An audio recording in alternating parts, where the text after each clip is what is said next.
பாக்கியாவுக்கு கொஞ்சம் கூட அறிவே கிடையாது அப்படின்னு சொல்லி யாரெல்லாம் நினைக்கிறீங்களோ அவங்களாம் நம்ம வீடியோ கலெக்ட் பண்ணிக்கோங்க.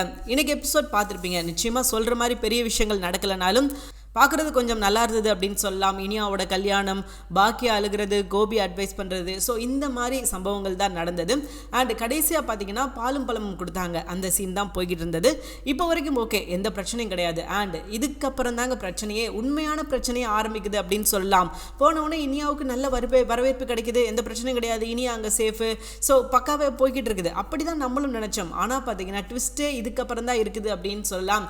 வழக்கம் போல் மறுநாள் கல்யாணத்தெல்லாம் முடிச்சுட்டு பாக்கியா ஏற்கனவே சொன்ன மாதிரி நான் எக்காரணத்தை கொண்டும் எதுக்குமே லீவ் போட மாட்டேன், எனக்கு எப்படி என் பொண்ணு பிள்ளைங்க எல்லாம் முக்கியமோ அதே மாதிரி என்னோட ரெஸ்டாரண்ட்டும் என்னோட குழந்தையாக தான் பார்க்குறேன் அப்படின்ற மாதிரி சொல்லியிருந்தாங்க. ஸோ இப்போ என்ன நடந்திருக்குது அப்படின்னா, மறுநாள் காலையில் அவங்க எப்பயும் போல் வேலைக்கு போயிட்டாங்க. வேலைக்கு போயிட்டா எல்லா வேலையும் எப்பயும் போல் என்ன செய்வாங்களோ அதெல்லாம் செஞ்சுக்கிட்டு இருக்காங்க, எந்த பிரச்சனையும் கிடையாது. அண்ட் கொஞ்சம் நேரம் ஆக பார்த்தீங்கன்னா சுதாகர் உள்ளே வர்றாரு. உள்ளே வந்து என்ன செய்கிறாரு அப்படின்னு பார்த்தீங்கன்னா ஒரு டாக்குமெண்ட் கொடுக்குறாரு. டாக்குமெண்ட்டில் என்ன எழுதியிருக்காரு அப்படின்னு பார்த்தீங்கன்னா, எப்படி இதுக்கு முன்னாடி இவங்க ரெஸ்டாரண்ட் இருக்கும் அப்படின்னு சொல்லிட்டு என்ன சொல்லி ஒரு அக்ரிமெண்ட்ல கையெழுத்து வாங்கினாரோ அதை ஒட்டு மொத்தமா மீறி அவரே அந்த அக்ரிமெண்ட்ல புதுசா எழுதி கொடுத்துட்டாரு. ஒட்டு மொத்தமாவே அங்க என்ன சொன்னாரோ அந்த விஷயங்கள் ஒண்ணு கூட இல்லை. அதுக்கு பதில் அந்த ரெஸ்டாரண்ட்டை ஒட்டு மொத்தமாக தான் கண்ட்ரோல் எடுக்கிறதாவும் அது இனியாவுக்கு கிஃப்டாக பாக்கியா கொடுத்துட்டாங்க அப்படின்ற மாதிரியும் அக்ரிமெண்ட்டில் டோட்டலாகவே சேஞ்ச் பண்ணி கிட்டத்தட்ட அபகரித்த மாதிரி அபகரிச்சிட்டார் அப்படின்னு சொல்லலாம். அந்த ரெஸ்டாரண்ட்டை உருவாக்குறதுக்கு பாக்கியா எவ்வளோ கஷ்டப்பட்டிருப்பாங்க. ஸோ அந்த கஷ்டத்தை எல்லாத்தையும் ஒரே நிமிஷத்தில் நம்ம சுதாகர் வந்து அப்படியே பிடிங்கிட்டு போயிட்டார் அப்படின்னு சொல்லலாம். ஸோ பிளாங்க் டாக்குமெண்ட்டில் கையெழுத்து போட்டு கொடுத்தது முழுக்க முழுக்க அது பாக்கியாவோட தவறு தான், அதில் எந்த ஒரு மாற்று கருத்தும் கிடையாது. ஒரு நம்பிக்கையில் பண்ணிட்டாங்க, இவ்வளோ பெரிய கல்யாணம் இவ்வளோ பிரம்மாண்டமாக நடக்குது, இதுலையா நம்மளை யாருமே ஏமாற்ற போறாங்க அப்படின்னு சொல்லிட்டு ஒரு நம்பிக்கையில, ஒரு குருட்டுத்தனமான நம்பிக்கையில பண்ணது தான் பாக்கியாவுக்கு இப்போ இவ்வளோ பெரிய பிரச்சனையா வந்து மாறி நிற்குது. இதை பாக்கியா கொஞ்சம் கூட எதிர்பார்க்கல. இப்போ என்ன பண்றாங்க அப்படின்னா, டாக்குமெண்ட்டை படிச்சு பார்த்த பாக்கியாவுக்கு செம்ம அதிர்ச்சி. என்னங்க எழுதிருக்கீங்க, நான் என்ன சொன்னேன், நீங்க என்ன செஞ்சு வச்சிருக்கீங்க அப்படின்ற மாதிரி சொல்ல, பாக்கியா நீங்க என்ன சொன்னீங்க, என்ன டாக்குமெண்ட்ல இருக்குது, ஸோ நீங்க தானே கையெழுத்து போட்டிருக்கீங்க அந்த டாக்குமெண்ட்ல, ஸோ என்ன எழுதிருக்கு நீங்களே படிச்சு பாருங்க அப்படின்ற மாதிரி சொல்ல சுதாகர், சார் இங்க பாருங்க, கல்யாணத்துக்கு முன்னாடி நீங்க சொன்ன விஷயங்கள் வேற அண்ட் இப்போ இதுல இருக்கிற விஷயங்கள் வேற அப்படின்ற மாதிரி சொல்ல, ஸோ எதுவாக இருந்தாலும் ஒன்று தானே, இந்த ரெஸ்டாரண்ட்டை உங்கள் பொண்ணுக்கு கிஃப்டாக கொடுத்துறீங்க அவ்வளோதானே, இதில் என்ன இருக்குது, உங்கள் பொண்ணுக்கு இது கூட செய்யலைன்னா எப்படி அப்படின்ற மாதிரி சுதாகர் ஆர்கியூமெண்ட் பண்ண அவங்களுக்கு பாக்கியாவுக்கு செம்ம கோவம் வருது. சார் நீங்கள் என்ன நினச்சிக்கிட்டு இருக்கீங்க, எதை நினச்சி இப்படிலாம் பண்ணிக்கிட்டு இருக்கீங்க அப்படின்ற மாதிரி அவங்க ஆர்கியூமெண்ட் பண்ணி சண்டை போடுறாங்க அவர் கூட. ஆனால் அவர் அதுக்கு ஈக்குவலாக மெயின்டைன் பண்ணுறாரு. இங்கே பாருங்க பாக்கியா, இது வந்து நீங்கள் எவ்வளோ தூரத்துக்கு கொண்டு போனாலும் வேஸ்ட்டு, நல்லா யோசிச்சுக்கோங்க, உங்கள் பொண்ணோட கல்யாணம் நடந்திருக்குது, நீங்கள் ஒரு வரதட்சணை கொடுத்த மாதிரி கொடுத்துருக்கீங்க அப்படின்னு சொல்லிட்டு கேஸ் முடிஞ்சிடும். பட் இருந்தாலும் இது சாதாரண விஷயம் கிடையாது பாக்கியா, நீங்க நல்லா யோசிச்சு முடிவு பண்ணிக்கோங்க.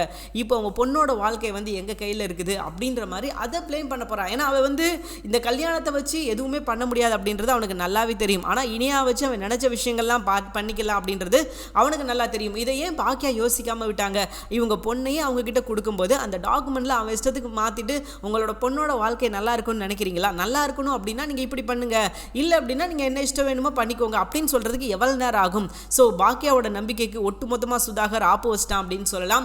பாக்கியாவுக்கு இந்த அவமானம் தேவைதான், இந்த அசிங்கம் தேவைதான். ஏன்னா ஒருத்தன் வந்து பிளாங்க் டாக்குமெண்ட்டை கொடுக்குறான் அப்படின்னே உடனே கையெழுத்து போட்டு கொடுத்து இப்போ தேவையில்லாத விஷயத்தில் தேவையில்லாத பிரச்சனையில் அவங்க சிக்கிட்டாங்க அப்படின்னு சொல்லலாம். ஸோ பாக்கியா ஒட்டுமொத்தமாக உடஞ்சிட்டாங்க. ஏன்னா இதுக்கப்புறம் கண்டிஷன் என்ன போடுறான் அப்படின்னா, இனிமேல் இந்த ரெஸ்டாரண்ட் பார்த்தீங்கன்னா அவனோட கிளை அவனோட பிரான்ச்சாக ஒன்றா தான் இருக்கும் அப்படின்ற மாதிரி சொல்ல, அவன் ஒவ்வொன்றா சொல்ல பாக்கியாவுக்கு அங்கே ஷாக் அடிக்குது. ஏன்னா பாக்கியா இப்படியெல்லாம் நடக்கும் அப்படின்னு சொல்லி கொஞ்சம் கூட அவங்க எதிர்பார்க்கல. அவங்க கனவுல கூட இப்படி ஒரு சம்பவம் நடக்கும் அப்படின்னு சொல்லி யோசிக்க கூட இல்லை.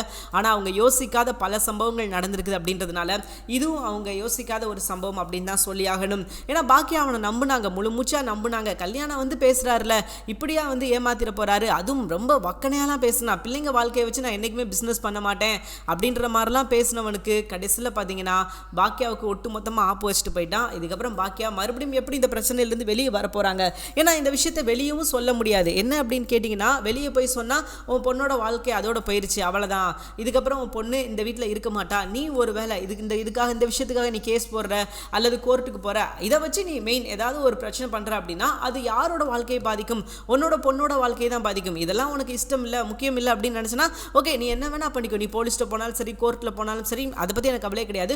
உன் பொண்ணு ஒரே நாளில் கல்யாணம் முடிச்ச மறுநாள் வீட்டுக்கு வரணும் அப்படின்னு நினச்சி அப்படின்னா பாக்கியா நீங்கள் தாராளமாக இந்த மாதிரி பண்ணிக்கோங்க, அது எனக்கு பெரிய பிரச்சனையே கிடையாது அப்படின்ற மாதிரி சொல்ல இப்போ பாக்கியா அப்படியே அரண்டு போயிட்டாங்க அப்படின்னு சொல்லலாம். அங்கே பாக்கியாவுக்கு மட்டும் கிடையாது, அண்ட் அதுக்கப்புறம் அவன் பெரிய பொறுப்பு ஒன்று கொடுக்குறான். பாக்கியா அங்கே பாருங்க, நான் உங்களை வேலையை விட்டு போகணும் அப்படின்னு சொல்லிட்டு நான் எக்காரணத்தை கொண்டும் சொல்ல மாட்டேன், ஏன்னா நீங்கள் தாராளமாக இங்கே வேலை செய்யலாம், அதை பற்றி எனக்கு வந்து பெரிய எந்த இஷ்யூவும் கிடையாது.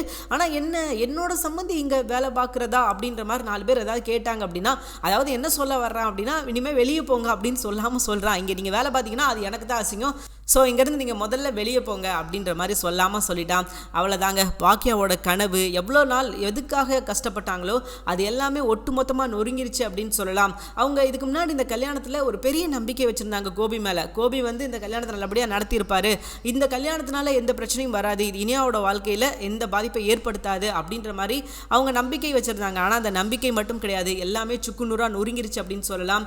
இப்போ அந்த டாக்குமெண்ட்டை எடுத்துகிட்டு போய் பாக்கியா வீட்டில் எல்லார்ட்டையும் காமிக்கிறாங்க. அதுவும் முக்கியமாக கோபிட்ட பாத்தியா, உன்னோட சம்பந்தி என்ன வேலை பார்த்து வச்சிருக்கான் பாத்தியா, டாக்குமெண்ட்ல அப்படியே எழுதி மாற்றி வச்சிருக்கான், ஸோ இதுக்கு முன்னாடி அவங்க மண்டபத்தில் சொன்ன விஷயங்களே கிடையாது, எல்லாமே அவனா எழுதி வச்சிருக்கான் அப்படின்ற மாதிரி சொல்லி அங்கே போய் பிரச்சனை பண்ணுறாங்க. கோபிக்கு வந்து என்ன பக்கியா என்ன சொல்கிற, என்னாச்சு, என்ன பிரச்சனை, இப்போ என்ன நடந்தது, ஏன்னா அதுலேயும் பார்த்தீங்கன்னா ஈஸ்வரி பேசும்போது ஈஸ்வரியெல்லாம் இன்னும் பாக்கியா அந்த வீட்டுக்குள்ளே வச்சிருக்கிறது அது இவங்களுக்கு பிடிச்ச சாபக்கேடு அப்படின்னு தான் சொல்லி ஆகணும். ஏன்னா தேவையே கிடையாது அப்படி ஒரு ஜந்து, அந்த ஜந்து அடிச்சு தொடர்த்திட்டாங்கன்னா நல்லா இருக்கும். இப்போ என்ன உன் மகளுக்கு கிஃப்டாக வாங்கியிருக்கேன் அப்படின்னு சொல்லியிருக்காரு, அவ்வளோதானே, கொடுத்துட்டு வேலையை பாரு, நீ ரெஸ்டாரண்ட் பார்த்து தான் வேலை பார்த்து தான் கஞ்சி குடிக்கணும் எதுவும் அவசியம் இருக்குதா, இல்லை உன் பிள்ளைங்க உன்னை கஞ்சி ஊற்றுறாங்களே, அதான் உன் புருஷன் கூட சேர்ந்து சந்தோஷமாக இருக்கிற வழியை பாரு அப்படின்னு சொல்லும்போது பாக்கியாவுக்கு அவ்வளோ கோவம் வருது. இப்போவாவது பாக்கியா அந்த ஜந்துவை வீட்டை விட்டு அடித்து துரத்துனாங்க அப்படின்னா ரொம்ப நல்லா இருக்கும். ஏன்னா பாக்கியாவை முழு மூச்சாக கெடுக்கிறது, பாக்கியாவோட வாழ்க்கையை அழிக்கிறது தான் அந்த கிளவியோட ஒட்டு மொத்தமாக நோக்கம்.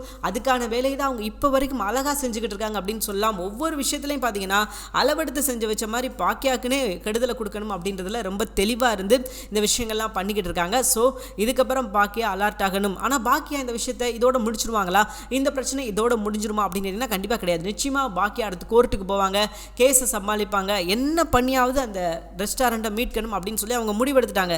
ஏன்னா இது வந்து தனி ஒரு தீ அப்படின்னு மட்டும் பார்க்காம அங்கே வேலை பார்க்குற எல்லாரையும் ஒரு குடும்பமாக பார்த்துருக்காங்க நம்ம பாக்கியா.